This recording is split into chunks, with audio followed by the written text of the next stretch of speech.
c'est là-dessus que je retrouve Randy Boissonnault, qui est ministre associé des Finances à Ottawa. Bonsoir, Monsieur le ministre. Bonsoir, Esther.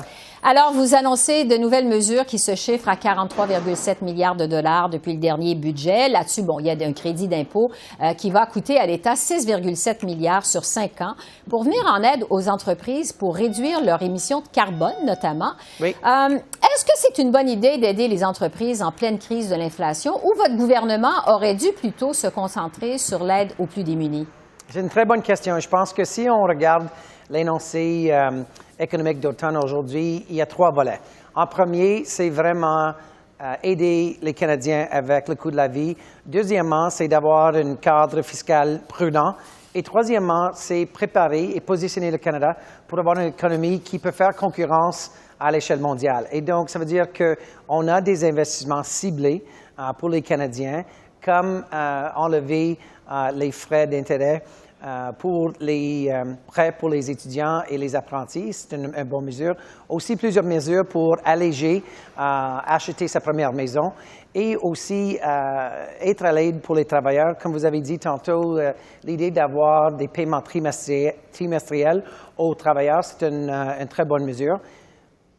Sur le côté d'investir dans l'économie, avoir le Fonds de croissance du Canada, c'est 15 milliards de dollars qui va attirer un autre 3 $ pour chacun de ces 15 milliards de dollars. Donc, on parle de 60 milliards de dollars qui va nous aider à faire des investissements dans la carboneutralité. Et c'est un positionnement très important vis-à-vis des États-Unis, mais aussi pour inciter cette croissance dans l'économie. Et pour moi, c'est cette question d'équilibre. Appuyer les Canadiens, mais aussi positionner l'économie pour le futur. Oui, parce que vous annoncez une série de mesures pour répondre à la loi sur la réduction de l'inflation récemment adoptée aux États-Unis. C'est un projet de loi américain qui contient plusieurs incitatifs pour les investissements dans l'énergie verte. Absolument.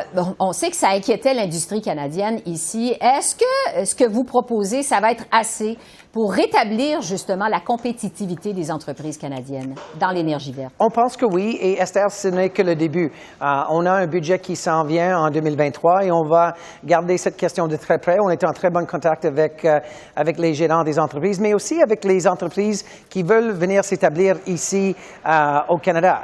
Je vous donne un exemple dans ma province de l'Alberta.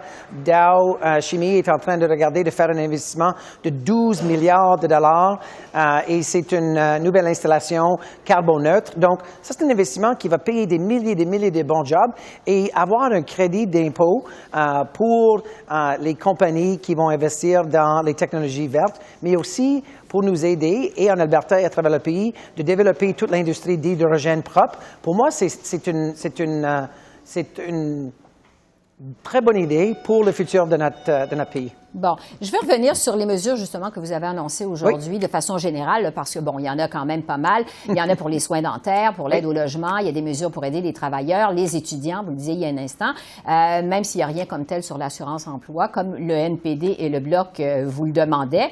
Est-ce que ça va être assez pour venir en aide aux Canadiens qui en arrachent à cause de l'inflation? Ça, c'est une très bonne question, Esther. Et je pense que si on regarde l'énoncé économique d'automne aujourd'hui, on peut dire où sont les autres mesures. Mais là, il faut regarder les mesures qu'on vient juste de passer, la Chambre de la commune ici récemment, avec le doublement du crédit de la TPS, qui, il faut dire, va arriver dans les comptes de banque des Canadiens demain, vendredi même. Aussi les soins dentaires, les soins locataires, mais aussi il faut regarder les mesures qu'on a mises en place au printemps, mais aussi le fait qu'on a coupé en deux les frais pour la garde aux enfants, qu'on a mis l'allocation canadienne en place. Ça fait déjà depuis 2015 qu'on investit dans cette question de réduire le coût de la vie pour les Canadiens et Canadiennes.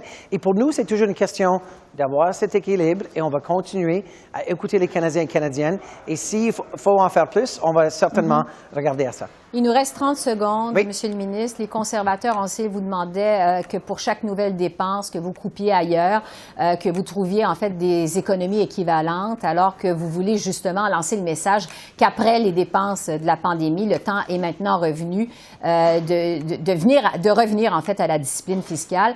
Pourquoi ne pas avoir répondu à cette demande des conservateurs? Mais regarde, si on regarde l'énoncé très de près, on a un surplus d'ici 2027. On a le taux, le rapport entre la dette et les PIP le plus bas dans le G7. On a le déficit le plus bas dans le G7. On a une gestion des finances très robuste, très prudente. Et c'est ça la manière dont on va continuer à gérer les finances du pays. Randy Boissonnault, ministre associé des Finances à Ottawa, merci beaucoup. Merci. Merci.